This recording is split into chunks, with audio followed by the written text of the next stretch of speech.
we come into this world full of confidence. I mean, think back when we were younger and we would ride our bikes and we would go down to the creek and we would have fun and we were fearless. That was when we probably were our true, most confident selves. And then we come into contact with the world, who I call the world confidence suckers. I think they're always trying to rob and steal us of our confidence. I don't know if we ever lose our confidence. I think we forget that we have it. No one wants to take the time it takes to do it. Very few people have the stick-it-to-itness to really get there. But I want to tell you right now, if you are accepting less from yourself or from others, the time to stop is right now.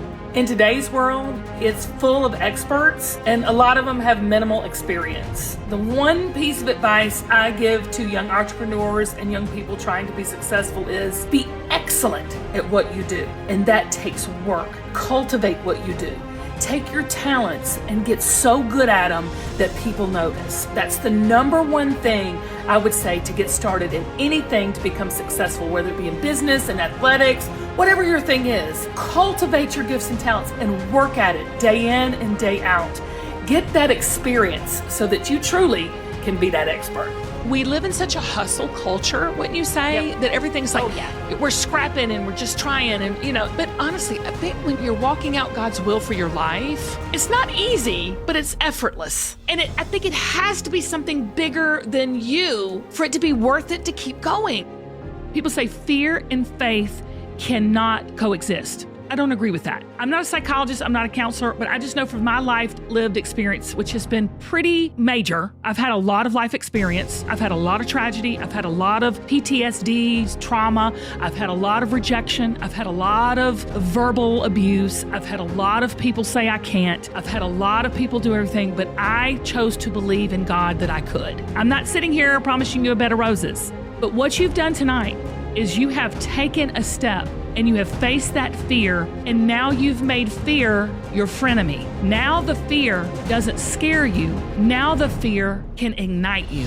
Fear can be that fire or that igniter to that fiery passion that's inside of you that has been there. When I travel around and talk to women, I say to the whole entire audience, how many of you believe you have a purpose and a call in your life? Everybody raises their hand. They put them down. I say, put them down. And then I say, how many of you know what that is? And crickets. No one knows.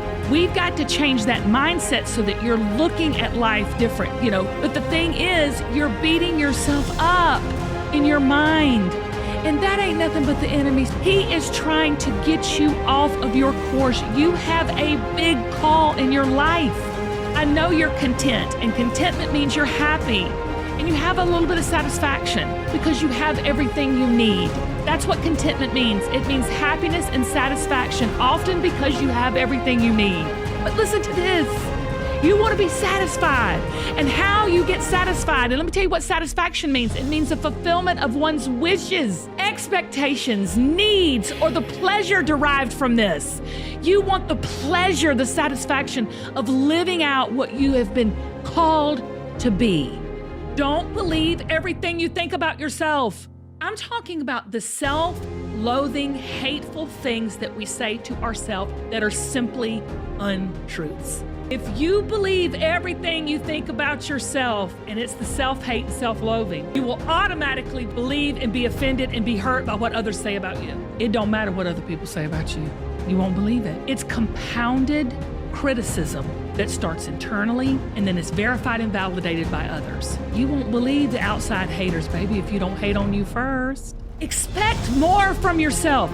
Don't put pressure on yourself to perform better or do it, but expect more of yourself because you're worth it and it's in you and you have it in you to be everything you were created to be. Expect it, and then expect it from others. If someone's going to be your friend, they're going to make mistakes, but have expectation of loyalty and kindness and love. Even when you fight, you get back up and you love. Even when you have a falling out, you get back up and you make up and you keep on going on.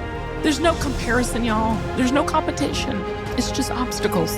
And if you can learn to embrace them and move through them, your strength and your confidence will be unmatched.